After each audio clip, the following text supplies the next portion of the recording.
성경 85페이지 정도에 있습니다. 출애굽기 3장 13절에서 15절 한 절씩 교독하고 마지막 절은 같이 읽죠. 출애굽기 3장 13절에서 15절입니다.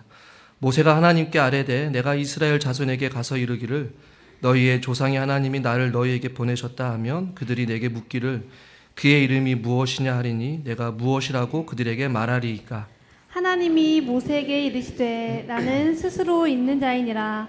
또 이르시되 너는 이스라엘 자손에게 이같이 이르기를 스스로 있는 자가 나를 너희에게 보내셨다 하라.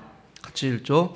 하나님이 또 모세에게 이르시되 너는 이스라엘 자손에게 이같이 이르기를 너희 조상의 하나님 여호와 곧 아브라함의 하나님 이삭의 하나님 야곱의 하나님께서 나를 너희에게 보내셨다 하라. 이는 나의 영원한 이름이요 대대로 기억할 나의 칭호니라. 아멘. 주일 예배에 나오신 여러분들을 환영하고 축복합니다. 우리 옆에 있는 분과 인사합시다. 잘 오셨습니다. 축복합니다. 오늘을 살게 하심에 하나님께 감사할 수 있기를 바랍니다. 대부분의 종교라고 하면 그 종교, 믿음의 대상이 있습니다. 어떤 분은 초자연적인 존재를 믿는 사람들이 있고 어떤 사람은 지금은 존재하진 않지만 현세에 살았던 그러나 죽음으로 끝난 특정한 어떤 사람을 믿기도 합니다. 또 어떤 사람들은 다양한 동물 중에 한 가지의 동물을 선택해서 신성한 동물로 여기고 섬기는 사람들도 있습니다. 또한 어떤 사람들은 어떠한 특정한 장소에서 어떠한 특별한 기적이 일어날 것이라고 믿고 확신하여서 그 장소에 가서 신을 숭배하는 각자가 숭배의 대상들이 여러 가지 있습니다. 어떤 통계를 보니까 요즘 가장 이런 표현을 써서 죄송하지만 인기 있는 종교, 요즘 젊은이들이 그래도 관심을 가지고 좀 생각하고 있는 종교가 여러분 어떤 종교인지 아십니까? 불교예요. 자유롭게 믿기에 좀 편하다고 생각을 하니까 종교를 굳이 가진다고 하면 불교에 조금 관심이 있다 이렇게 대답을 하더라고요. 좀 지난 통계이긴 하지만 2022년도에 한국인의 종교 생활과 신학 의식에 대해서 조사를 한 적이 있습니다. 그 질문의 통계를 보니까 하나의 신, 유일신만이 신은 딱 한 분만 존재한다라고 믿는 사람이 26% 정도 나왔고요. 하나가 아니라 여러 가지 신이 존재한다라고 믿는 사람도 약 26%가 나왔습니다. 그런데요, 신의 존재를 믿지 않은 사람들이 여러분 몇 프로 나왔을 것 같습니까? 신의 존재를 믿지 않은 사람들이 약 47%가 나왔어요. 훨씬 많죠.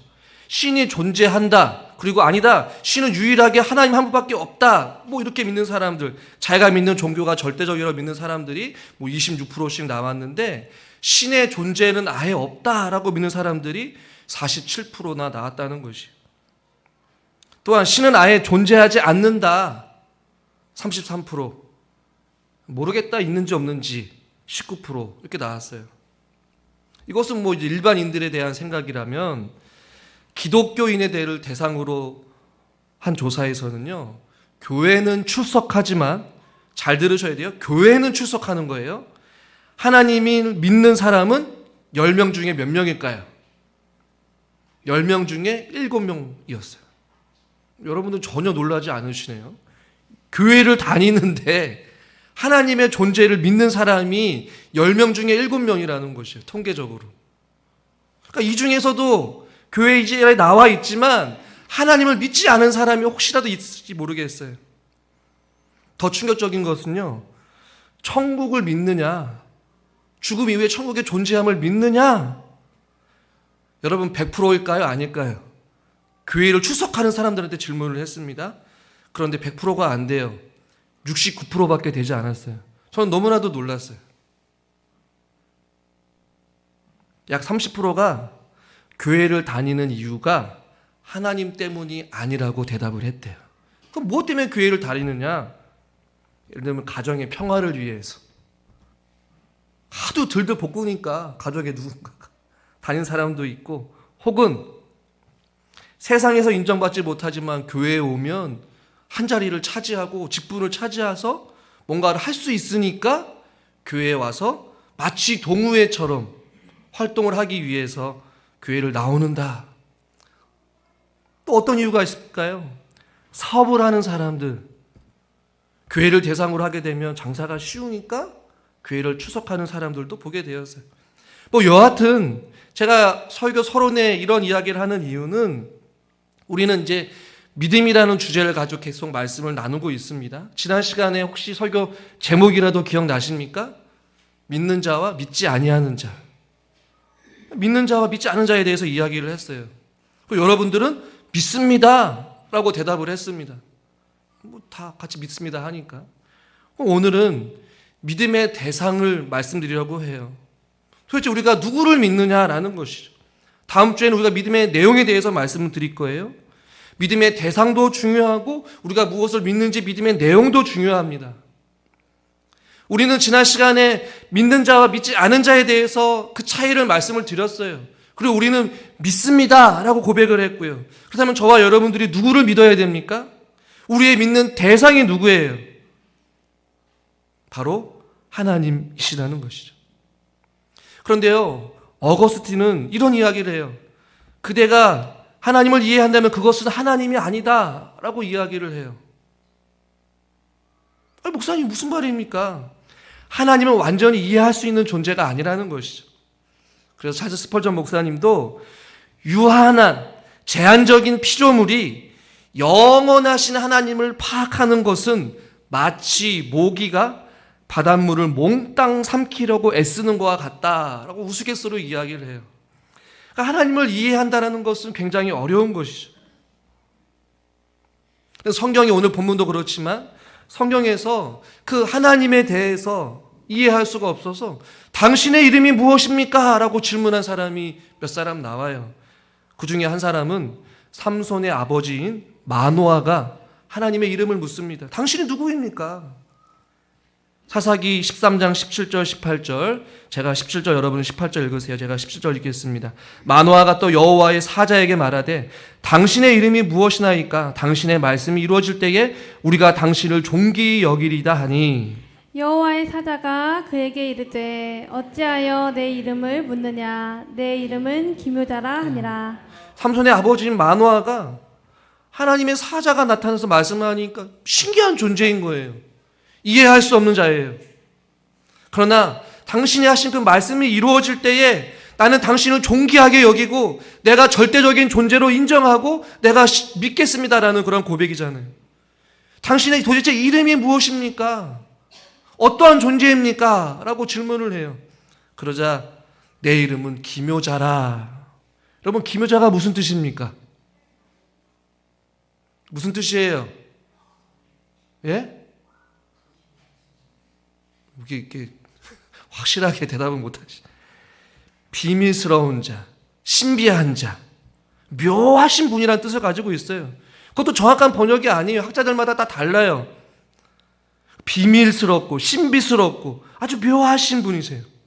즉 인간의 이해나 인간의 언어나 인간의 인식으로 이해할 수 없는 하나님의 속성이에요. 그러나 이름을 굳이 말하면 기묘자라, 묘사라 이렇게 말하잖아요. 볼테르는 이런 이야기를 합니다. 신을 사랑하도록 우리를 만든 것이지 신을 이해하도록 만든 것이 아니다, 이런 표현을 써요. 하나님은 신비한 존재입니다. 할렐루야. 그래서 하나님을 아는 자는 하나님밖에 없고요. 하나님을 이해할 수 있는 분도 하나님밖에 없고 하나님을 설명할 수 있는 분도 하나님밖에 없어요. 그렇다면 우리의 믿음의 대상이신 그 하나님을 어떻게 믿어야 되느냐? 어떻게 알 수 있느냐? 모세도 질문을 합니다. 오늘 본문으로 돌아와서 하나님께서 모세에게 나타나셔서 말씀합니다. 그리고 너를 통하여서 내가 이스라엘 백성들을 구원할 거야. 모세가 질문을 하죠. 오늘 본문 13절, 모세가 하나님께 아뢰되 내가 이스라엘 자손에게 가서 이르기를 너희의 조상의 하나님이 나를 너에게 보내셨다 하면 그들이 내게 묻기를 누가 보냈느냐? 그의 이름이 뭐냐? 그리고 내가 무엇이라고 대답하겠습니까? 내가 그 믿는 하나님을 표현을 해야 되는데 그 믿음의 대상, 그 말씀하신 대상을 말해야 되는데 내가 사람들 앞에 뭐라고 이야기를 해야 됩니까? 왜 그럴까요? 우리 사람들은 뭔가 보기를 원해요. 드러나는 것을 좋아해요. 이름이 존재해야 돼요. 직접 눈으로 확인해야 직성이 풀려요. 그러니 모세 역시도 하나님의 이름을 무엇이라고 소개를 해야 됩니까? 그러자 14절에 뭐라고 말합니까? 나는 스스로 있는 자다. 여러분 성경책에 조그맣게 1번이라고 써 있을 거예요. 그리고 원문은 원래 의미는 한번 따라하겠습니다. 나는 나다. 이게 하나님의 이름이에요. 여러분 이해가 되세요? 우리가 믿는 대상이 누구냐? 나는 나다예요. 언어 유희일 수도 있지만요. 스스로 있는 자. 우리 인간은 유한합니다. 그러나 하나님은 무한하신 분이십니다. 하나님은 창조주이시죠. 우리는 그의 피조물에 불과합니다. 유한한 인간이 하나님을 다 이해하고 설명할 수 없어요. 그러나 인간은 끊임없이 그 하나님에 대해서 알아가고 그에 대해서 표현합니다. 그리고 우리는 그 하나님을 믿습니다. 그리고 오늘 본문에서는 나는 나다라고 하나님이 설명을 했어요. 도대체 무슨 의미냐는 것이에요. 스스로 있다. 그리고 15절에 뭐라고 말합니까? 나의 영원한 이름이요 대대로 기록할 나의 칭호. 나는 나다라는 것이에요. 그다음 우리가 하나님의 그 믿음의 대상을 어떻게 알 수 있을까요? 한 번쯤은 들어봤을 거예요. 하나님께서 우리에게 계시하셨습니다. 계시가 무엇입니까? 살짝 열어서 보여준 거예요. 하나님을 볼 자는 아무도 없습니다. 그러나 하나님은 자신을 보여주셨어요. 그래서 신학적으로는 일반 계시와 특별 계시를 이야기해요. 일반 계시는 우리가 일반적인 삶 속에서 우주 만물을 통해 자연을 통해 해와 달과 별과 자연의 이치를 통하여서 자연의 원리를 통하여서 뭔가 그것을 운행하고 다스리고 통치하시는 어떤 존재가 있구나라는 것을 일반적으로 알게 해주셔서 하나님의 존재를 알게 하셔요. 그것이 일반 계시예요. 그 특별한 계시가 무엇이냐? 하나님이 나는 나다라는 그 하나님이 어떠한 분이신지를 하나님께서 말씀을 통하여서 하나님의 거룩한 백성들에게 알게 해주시는 것. 하나님의 말씀이에요. 우리는 이 특별 계시를 통하여서 충분히 하나님을 알 수 있고 그 하나님을 믿을 수 있습니다. 그 특별 계시가 무엇입니까? 오늘 우리가 가지고 있는 이 성경책 66권의 성경책이에요. 하나님은 너무나 어렵게 표현을 했을지 모르겠어요. 스스로 있는 자, 나는 나다. 이것을 통해서 우리가 믿는 하나님이 어떠한 분이신지 저는 아주 짤막하게 또 빨리 말씀을 나누려고 합니다. 이 내용은 우리가 세례를 받을 때 한 번쯤은 들어봤을 내용들이에요. 모르는 거 아닙니다. 나는 나다. 나는 스스로 있는 자다. 나를 통해서 하나님이 어떠한 존재인지 우리 믿음의 대상이신 하나님을 우리는 발견하게 되는데 첫 번째, 하나님은 스스로 있는 자입니다. 이것을 자존성이라고 이야기를 해요. 하나님이 인간의 언어를 표현하는데 나는 그냥 나야 이렇게 표현한 거예요. 시작도 출생도 끝도 없는 영원부터 영원까지 스스로 계시는 영, 이게 바로 우리가 믿는 대상인 하나님이신 줄 믿으시길 바랍니다. 그 어떤 것에서 의존하지 않는 분이세요. 우리는 그 하나님을 믿습니다. 영원부터 영원까지 계시는 그 위대하신 하나님을 말이죠. 두 번째, 스스로 있기 때문에 변하지 않습니다. 불변성이라고 말을 해요. 변함이 없으신 분이시죠. 말라기 3장 6절 나 여호와는 변하지 아니하나니 그러므로 야곱의 자손들아 너희가 소멸되지 아니하리라. 히브리서 13장에도 어제나 오늘이나 영원토록 동일하시다라고 말씀합니다. 우리 하나님은 변하지 않으신 분이셔요. 그러니 그가 하신 말씀도 변하지 않는 것이에요. 풀은 마르고 꽃은 시드나 주의 말씀은 영원하다. 왜요? 영원하시고 변하지 않으신 그 하나님께서 말씀하신 그 말씀도 변하지 않기 때문에 그래요. 그러므로 우리가 믿는 믿음의 그 대상은 하나님이시요, 그 하나님께 우리에게 주신 것은 하나님의 말씀이에요. 믿음의 내용이 무엇이냐라고 말한다면 우리는 하나님의 말씀입니다 라고 말씀하고 있는 것이. 아더 핑크는 이런 이야기를 합니다. 하나님은 가면 갈수록 더 좋게 변하시는 분이 아니셔요. 왜냐하면 그는 언제나 완전하신 분이기 때문에.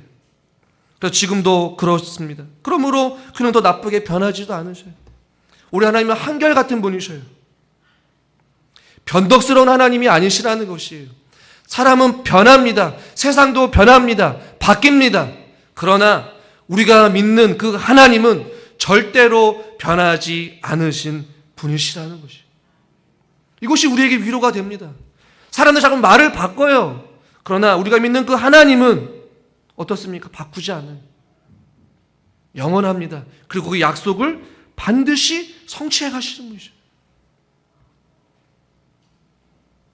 자, 세 번째, 스스로 있는 분이기 때문에 무소부재하신 분이셔요. 나는 나다라는 것 중에 나는 나야. 언제 어디서든지 계실 수 있는 분. 모든 곳에 동시에 계실 수 있는 분. 이것이 왜 우리에게 은혜가 됩니까? 하나님의 손길이 안 닿는 곳이 없다라는 것이에요. 여러분이 고통 가운데 있을 때 나 혼자 있는 것 같아처럼 생각할 수 있겠지만 아니에요. 하나님이 나와 함께 하십니다. 고난의 한복판에서도, 아픔의 한복판에서도, 외로움의 한복판에서도 우리 하나님이 저와 여러분들과 함께 하셔요. 우리는 그 하나님을 믿는 것이에요. 자, 네 번째는 하나님은 유일하십니다. 나는 나다라고 말씀하신 분이 없어요. 다른 이름이 없습니다. 다른 신도 없어요. 오직 우리 하나님만이 절대적이고 유일하신 분이죠.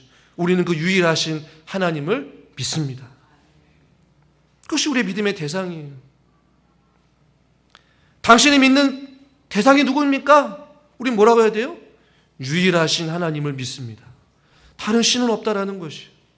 다른 종교는 없는 것이에요. 즉 구원의 길은 오직 예수 그리스도밖에 없다라는 것을 우리는 믿는 것이에요. 세상은 자꾸만 종교 다양성을 이야기합니다. 다른 곳에도 구원이 있다. 다른 신도 동일하다. 다른 신에게도 배울 점이 있다. 아니요, 우리 기독교에서는 하나님은 나는 나다 스스로 존재하신 유일한 분이십니다. 자, 다섯 번째, 스스로 존재하신 분이기 때문에 하나님은 무한하신 분이십니다. 제한이 없으신 분이셔요. 하나님은 시간과 공간과 능력 모든 면에서 제한이 없으신 분이십니다. 자, 시편 90편 2절 같이 한번 읽겠습니다. 산이 생기기 전 땅과 세계도 주께서 조성하시기 전 곧 영원부터 영원까지 주는 하나님이시니다. 아멘. 무한하신 영원부터 영원까지 알파의 오메가이신 그 하나님, 영원부터 영원까지 계신 분은 제한이 없으신 분이셔요. 그분의 능력도 제한이 없고요, 그분의 시간도 제한이 없고요, 그분의 공간도 제한이 없어요. 우리는 제한이 없으신 무한하신 그 하나님을 믿습니다. 그러니 그 하나님은 여섯 번째로 당연히 전지 모든 것을 다 아시는 분이죠. 모든 것을 아신다라는 것은 모든 것을 하실 수 있다라는 것이. 여러분, 모든 인생의 답이 어디에 있습니까? 여러분, 인생의 답이 어디에 있어요? 예수 그리스도에게 있는 줄 믿으시길 바랍니다. 시편 147편 5절 같이 한번 믿음으로 고백하시죠. 우리 주는 위대하시며 능력이 많으시며 그의 지혜가 무궁하시도다. 할렐루야. 우리가 믿는 그 하나님은요, 모든 것을 아시는 분이셔요. 요한일서 3장에도 하나님은 모든 것을 아시느니라 라고 말씀합니다. 여러분, 머리털 하나까지도 세신 바 되신 우리 하나님, 우리의 인생에서 경험하는 모든 일들을 다 알고 인생의 문제 해결의 답도, 우리 삶의 방향도, 우리의 가치관도 모든 것을 아시는 분은 바로 우리 하나님이셔요. 우리는 그 하나님을 믿습니다. 자, 마지막 일곱 번째, 그러므로 우리 하나님은 스스로 있는 분은 전능하신 분이셔요. 누구에 의해 만들어진 존재가 아니라는 것이죠. 모든 것을 하실 수 있는 전능하신 분이셔요. 하나님께서 믿음의 조상 아브라함에게 뭐라고 말합니까? 나는 전능자이시라, 전능한 하나님이라 라고 자기 자신을 소개해요. 처음으로 하나님을 소개합니다. 또한 요한계시록 1장 8절 같이 읽죠. 주 하나님이 가라사대 나는 알파와 오메가라, 이제도 있고 전에도 있었고 잘자 올 자요 전능한 자라 하시더라. 아멘. 알파요 오메가요, 이전에도 있었고 전에도 있었고 앞으로도 계속해서 있을 자, 전능한 자라고 말씀하고 있습니다. 우리는 세례를 받을 때 앞서 제가 말했던 이 모든 하나님의 속성을 우리는 세례 받기 전에 교육을 통해 듣고 믿음으로 고백합니다. 여러분, 우리가 이것을 모르는 것 아니죠. 그러나 우리는 다시 한 번 더 믿음에 서기 위하여서 우리가 믿는 하나님이 어떠한 분이신지 그 믿음의 대상이신 하나님을 우리는 다시 한 번 더 말씀 안에서 확인해야 될 필요성이 있다라는 것이죠. 이것이 우리에게 얼마나 믿음 생활에 유익이 되는지 모릅니다.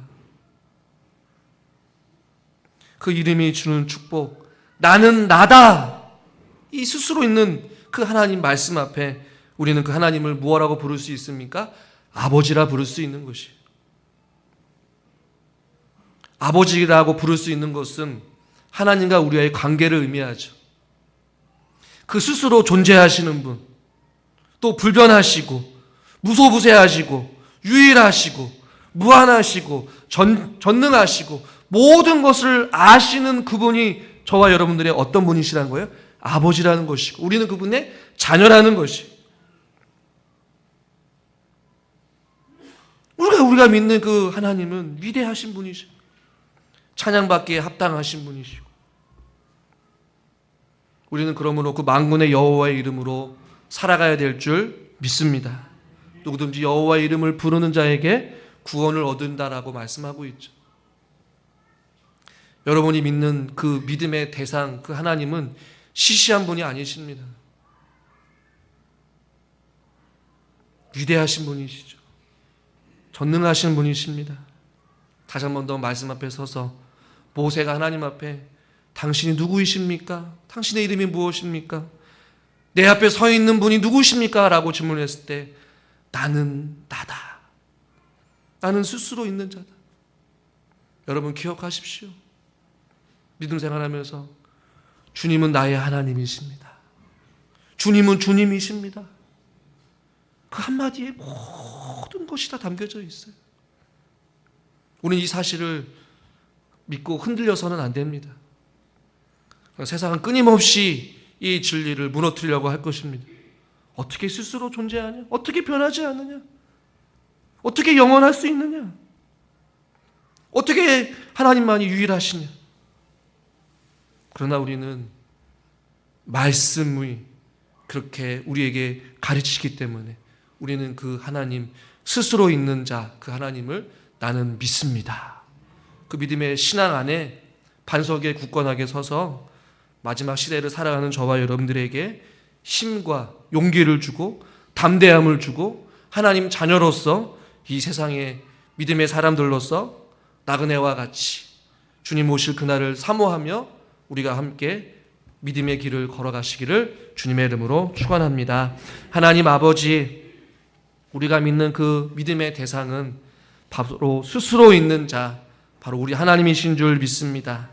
하나님이 어떠한 분이신지 우리에게 말씀을 통하여 깨달아 알게 하여 주시니 너무나도 감사합니다. 그것을 우리 마음판에 새기게 하여 주시고 매 순간순간마다 생각나게 하여 주셔서 우리의 믿음이 더욱더 견고해지게 하여 주시고 더욱더 말씀 안에서 주님과 동행하는 복된 하나님의 자녀들 되게 하여 주시옵소서. 하나님을 아버지라 부를 수 있어서 너무나도 감사합니다. 죄와 허물로 죽을 수밖에 없는 우리들을 주의 자녀 삼아 주시고 영원한 생명을 주시고 그 하나님을 알아가게 하여 주시고 그 하나님과 동행할 수 있는 삶을 허락해 주신 하나님께 감사와 영광을 돌리오며 우리 주 예수 그리스도의 이름으로 기도드리옵나이다. 아멘.